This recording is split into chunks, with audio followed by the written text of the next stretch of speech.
Hello everyone, welcome to your Kalam CUT. आज हम बात करने वाले हैं करियर ऑप्शंस के बारे में।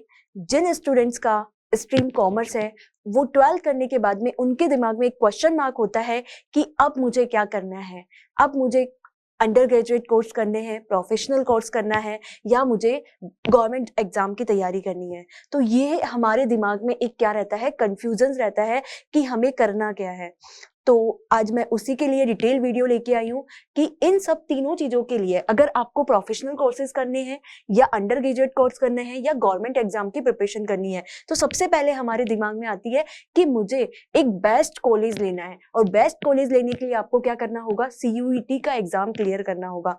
क्योंकि अगर आपको टॉप यूनिवर्सिटीज में जाना है, जैसे DU की श्री राम कॉलेज है, श्री राम लेडी कॉलेज है, और हमारी हिंदू कॉलेज है, किरोड़मल कॉलेज है, अगर आपको ऐसी टॉप यूनिवर्सिटीज में क्या करना है, आपका अंडर ग्रेजुएट कोर्स करना है, तो उसके लिए आपको क्या करना होगा, CUET का एग्जाम क्लियर करना होगा।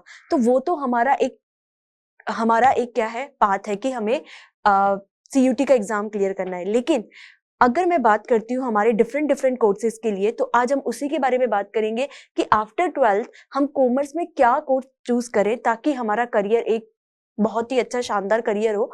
तो आज हम उसी के बारे में बात करने वाले हैं। सबसे पहले हम बात करेंगे कि प्रोफेशनल कोर्सेज क्या हैं।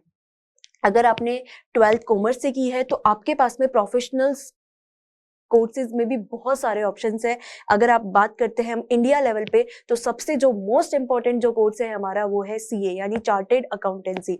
आप ये क्या इसमें क्या करना होगा, आपको चार्टेड अकाउंटेंसी का मतलब है कि आपको डीप डेप्थ में क्या पढ़ने पड़ेगी, अकाउंटेंसी, टैक्सेशन, कोस्टिंग, FM, लो, आपको इन सब्जेक्ट को क्या करना पड़ेगा, डेप्थ में पढ़ना पड़ेगा। और चार्टेड अकाउंटेंसी की कोर्स जो हमारा होता है वो 3 स्टेजेस में होता है। पहला हमारा इंटर होता है, फाउंडेशन होता है, फाउंडेशन, इंटरमीडिएट एंड हमारा फाइनल लेवल होता है। उसके बाद में हम बात करते हैं CA में और CA दोनों सेम से ही हैं, लेकिन CA में हमें कोस्टिंग से ज्यादा रिलेटेड पढ़ना होता है, यानी कोस्ट एंड मैनेजमेंट अकाउंटेंसी। ये कोर्स है जो CS, CA एंड CA में, ये आफ्टर 12th भी आप क्या कर सकते हो, आफ्टर 12th इन कोर्सेज को स्टार्ट कर सकते हो। आपके 12th में कितना परसेंट, 55% से अबव होना चाहिए।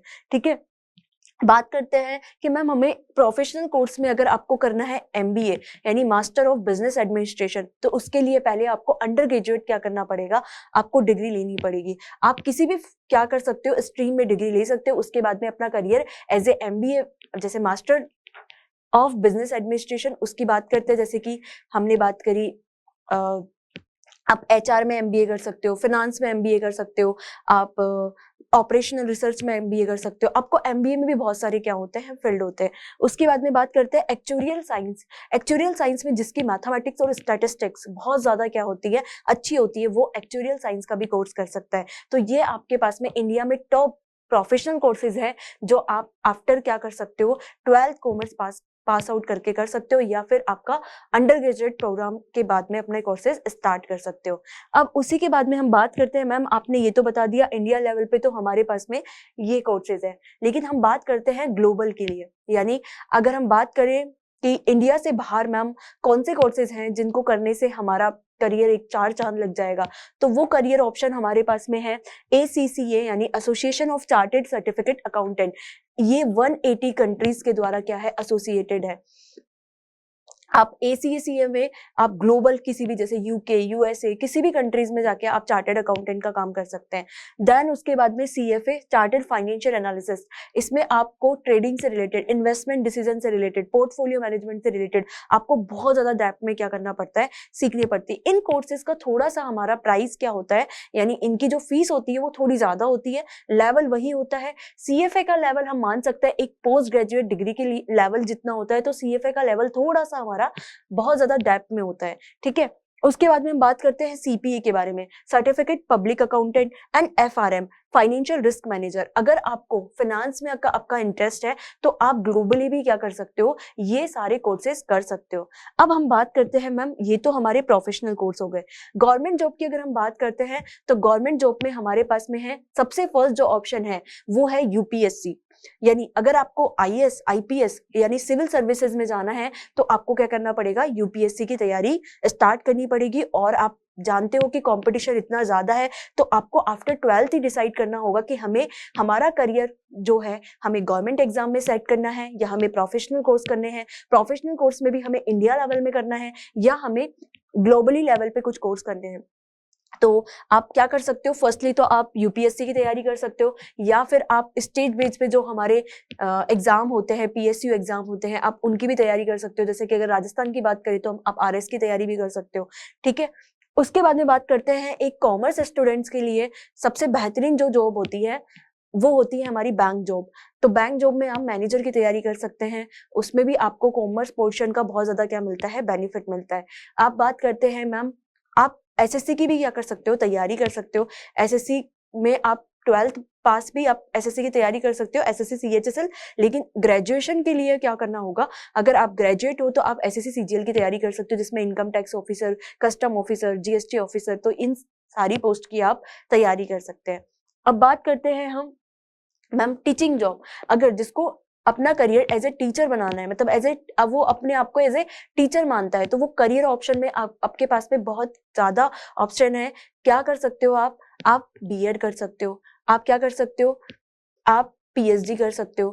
बीएड करने के लिए आपको क्या करना पड़ेगा, पहले आपको ग्रेजुएट होना पड़ेगा, टॉप यूनिवर्सिटी से आप ग्रेजुएट हो गए तो उसके बाद में आपको बीएड का एंट्रेंस एग्जाम देना होगा, फिर आप बीएड कर सकते हो। बीएड करने के बाद में जैसे ही वैकेंसीज आती है स्टेट वाइज, तो आप फर्स्ट ग्रेड के लिए और सेकंड ग्रेड के लिए क्या कर सकते हो, अप्लाई कर सकते हो। आफ्टर दैट अगर आपको प्रोफेसर बनना है तो प्रोफेसर बनने के लिए आपको बीकॉम करना होगा, एमकॉम करना होगा, यानी आपकी मास्टर डिग्री लेनी होगी। उसके बाद में आप क्या कर सकते हो, अपना नेट और जेआरएफ क्लियर करना होगा। नेट जेआरएफ क्लियर करने के बाद में आप किसी भी यूनिवर्सिटी में क्या कर सकते हो, एज ए प्रोफेसर पढ़ा सकते हो। देन बात करते हैं हमारी फाइनेंशियल रेगुलेटरी बॉडीज है, जैसे कि नाबार्ड हो गया, सेबी हो गया, आरबीआई हो गया। आप इनमें भी क्या कर सकते हो, अप्लाई कर सकते हो। आरबीआई हमेशा ईयरली बेसिस पे आरबीआई असिस्टेंट की पोस्ट निकालता है और आरबीआई ग्रेड बी की पोस्ट निकालता है। जो यूपीएससी वाले बच्चे होते हैं ना, उनके लिए जो सेकंड, अगर हम मान के चले ऑल्टरनेट जो होता है, वो सेकंड ऑल्टरनेट होता है उनके लिए RBI grade B officer. RBI grade B officer का पे स्किल और उसकी जो अगर हम बात करते हैं पे स्किल की बात करते हैं या फिर बहुत सारे जो अलाउंसेस हैं वो बहुत ही अच्छे हैं, एक रेपुटेशन वाली जॉब है, तो आप उसकी भी तैयारी कर सकते हैं। उसमें भी आपको फाइनेंस, आपको बहुत सारे आपके कॉमर्स से रिलेटेड सब्जेक्ट आपको मेंस में मिलेंगे, जहां पर आपको सब्जेक्टिव पेपर देना होगा। देन बात करते हैं जूनियर अकाउंटेंट। एक अगर बात करते हैं कॉमर्स के फील्ड के लिए, तो एक अकाउंटेंट तो उनके लिए बेसिक, अगर बोला जाता है ना, अगर कुछ नहीं करा तो कॉमर्स पढ़िए तो अकाउंटेंट तो कर ही लेगा, तो जूनियर अकाउंटेंट भी आपके लिए एक करियर अपॉर्चुनिटीज हो सकती है। बहुत सारे स्टेट जूनियर अकाउंटेंट की पोस्ट निकालते हैं और आप एज ए किसी कंपनी में भी जूनियर अकाउंटेंट की क्या कर सकते हैं, एज ए पोस्ट पे अप्लाई कर सकते हैं। अब बात करते हैं मैम, हमें अंडर ग्रेजुएट कोर्स करने हैं, तो अंडर ग्रेजुएट कोर्स में भी हमारे पास में बहुत सारे मल्टीपल ऑप्शंस हैं। आप उनमें से जो आपका क्या है इंटरेस्ट एरिया है उसको क्या करो, फाइंड आउट करो और उससे रिलेटेड आप क्या कर सकते हो, कोर्स कर सकते हो। अगर मैं बात करूं जनरल कोर्स की, तो हम अगर कॉमर्स के स्टूडेंट हैं तो हमारे पास में जनरल कोर्स होता है बीकॉम। तो बीकॉम हमारा होता है bachelor of commerce. BCom pass course होता है, एक ऑनर्स होता है। पास कोर्स में आप क्या कर सकते हो, आपको सारे सब्जेक्ट्स उसमें पढ़ने पड़ेंगे, एक जनरल व्यू आपको दिया जाता है कॉमर्स सब्जेक्ट्स का। लेकिन ऑनर्स में क्या होता है, आपके एक स्पेसिफिक सब्जेक्ट को चूज करना पड़ता है, उसी से रिलेटेड सारे मॉड्यूल्स आपको, सारी बुक्स आपको पढ़नी पड़ती है। जैसे आपको कोस्ट पसंद है तो आपको कोस्ट से रिलेटेड ही पूरा 3 साल आपको कोस्टिंग पढ़नी पड़ेगी। अगर आपको फाइनेंस पसंद है तो आपको फाइनेंस से रिलेटेड ही सारी चीजें पढ़नी पड़ेगी। आपको मार्केटिंग पसंद है तो मार्केटिंग से रिलेटेड ही आपको सारी चीजें पढ़नी पड़ेगी। तो एक सब्जेक्ट पे आपको क्या कराया जाता है, स्पेशलाइजेशन कराया जाता है। और अभी अगर हम फिलहाल देखें तो आपको बीकॉम पास कोर्स की जगह आपको बीकॉम ऑनर्स पे क्या करना चाहिए, बीकॉम ऑनर्स की तैयारी करनी चाहिए, ठीक है। अब बात करते हैं मैम बीकॉम ऑनर्स के बाद में आपके पास में एक ऑप्शन होता है बीएएफ, यानी bachelor of accounting and finance.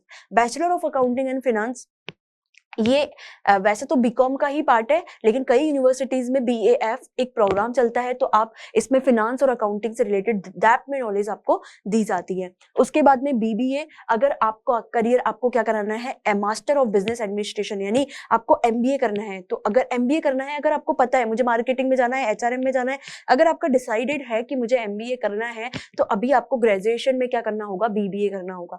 Then उसके बाद में एलएलबी, अगर आपका लो फेवरेट है तो आप क्या कर सकते हो, LLB भी कर सकते हो, यानी बैचलर ऑफ लॉ। BCA अगर जिनको टेक्नोलॉजी में ज्यादा क्या है इंटरेस्टेड है, जिनको कंप्यूटर से रिलेटेड टॉपिक्स में मजा आता है, तो वो क्या कर सकता है, अपना करियर BCA यानी बैचलर ऑफ कंप्यूटर एप्लीकेशंस में भी चूज कर सकता है। अब मैंने बताया नेक्स्ट जो करियर अपॉर्चुनिटीज है वो हमारी है BA ह्यूमैनिटीज। आप बोलोगे मैम BA हम क्यों करेंगे? BA अगर आप किसी को थियरी की चीजें पसंद है, जैसे कि सोशोलॉजी पढ़ना पसंद है ना, साइकोलॉजी पसंद है, तो वो क्या कर सकता है, BA ह्यूमैनिटीज में भी अपना करियर बना सकता है। तो ये मैंने आपके सामने एक बहुत सारा करियर ऑप्शंस रखे हैं। आपको क्या करना होगा, आफ्टर 12th डिसाइड करना होगा कि मुझे गवर्नमेंट जॉब एग्जाम की तैयारी करनी है, मुझे प्रोफेशनल कोर्स करना है, या फिर मुझे क्या टीचिंग जॉब करनी है। जो भी आपके गोल है आपको 12th बाद भी क्या करना होगा, डिसाइड करना होगा, क्योंकि कंपटीशन इतना पीक पे जाता जा रहा है।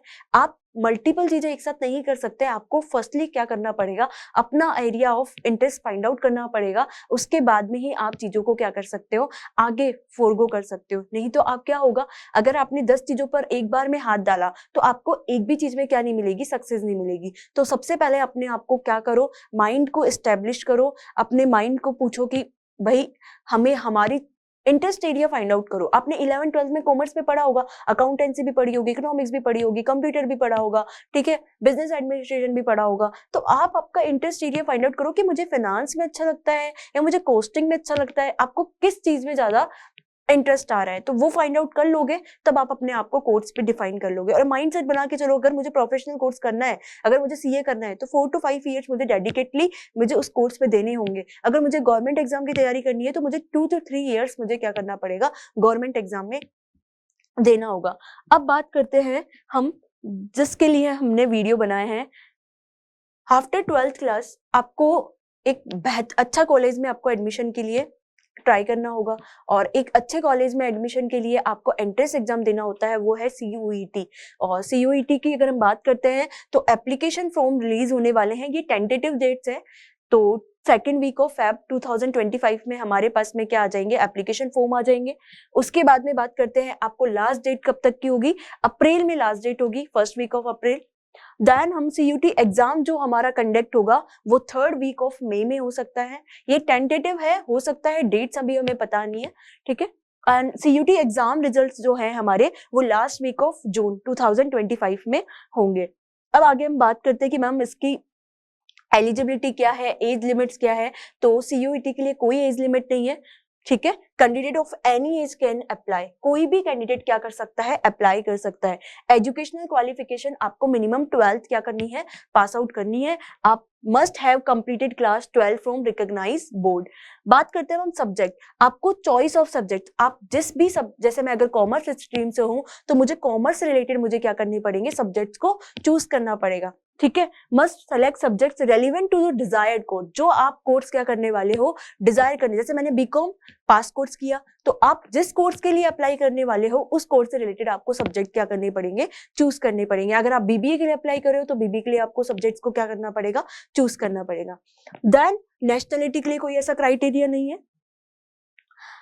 अब बात करते हैं हम पेपर का पैटर्न क्या होगा। तो फर्स्ट जो हमारा होगा सेक्शन वो होगा 13 लैंग्वेज, और उसमें से आपको लैंग्वेज चूज करनी मिलेगी। 40 क्वेश्चन होंगे to be attempt out of 50 in each language. आपको 2 लैंग्वेज चूज करनी पड़ेगी, और ड्यूरेशन जो आपको टाइम मिलेगा वो 45 मिनट्स का मिलेगा। जबकि बात करते हैं हमारे सब्जेक्ट्स के बारे में, यानी हमारे डोमेन स्पेसिफाइड सब्जेक्ट के बारे में, तो टोटल पहले हमारे पास में 29 सब्जेक्ट्स है, इनको रिड्यूस करके कितना सब्जेक्ट कर दिया है, 23 सब्जेक्ट्स कर दिया है। और 40 questions to be attempt out of 15 each language. ये हमारा जो सिलेबस है, और जो हमारा ये क्या बात करते हैं हम एग्जाम पैटर्न की, ये एग्जाम पैटर्न हमारा 2024 के अकॉर्डिंग है। 24 के अकॉर्डिंग एग्जाम पैटर्न ये था। अभी हमारे पास में नोटिफिकेशन रिलीज नहीं हुआ है एग्जाम पैटर्न के अकॉर्डिंग, लेकिन ऐसा माना जा रहा है कि अब 50 क्वेश्चन में से आपको 50 क्वेश्चन से करना कंपलसरी होगा। तो यानी 50 क्वेश्चन होंगे और आपको 50 क्वेश्चन ही क्या करने हैं, अटेम्प्ट करने हैं, और उस टाइम ड्यूरेशन आपका कितना होगा, 45 मिनट्स होगा, ध्यान रखना, ठीक है।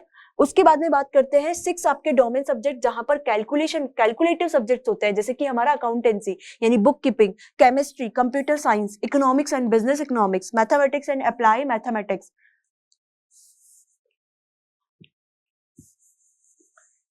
Mathematics and apply mathematics and physics. In 6 domains के लिए आपको कितना टाइम मिलेगा? आपको 60 मिनट्स मिलेंगे, ठीक है। एंड बात करते हैं हमारा जनरल टेस्ट, जो कि इस बार बहुत ही ज्यादा क्या होने वाला है, इंपॉर्टेंट होने वाला है। तो जनरल टेस्ट हमारे लिए बहुत ज्यादा इंपॉर्टेंट है। उसमें भी आपको 50 क्वेश्चन करने होंगे आउट ऑफ 60 एंड टाइम जो ड्यूरेशन होगा वो आपका 60 मिनट होगा। तो ये हमारा एग्जाम पैटर्न होगा, ठीक है।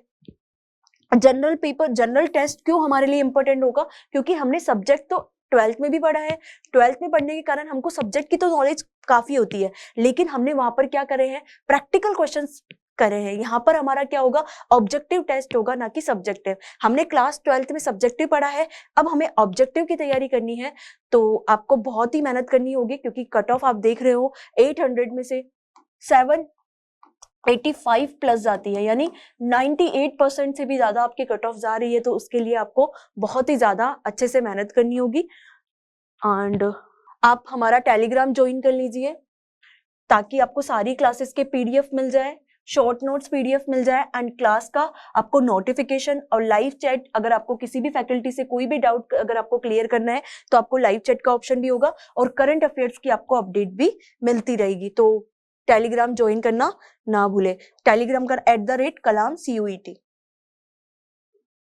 And thank you so much. और कलाम CUET चैनल को आप लाइक एंड सब्सक्राइब करें।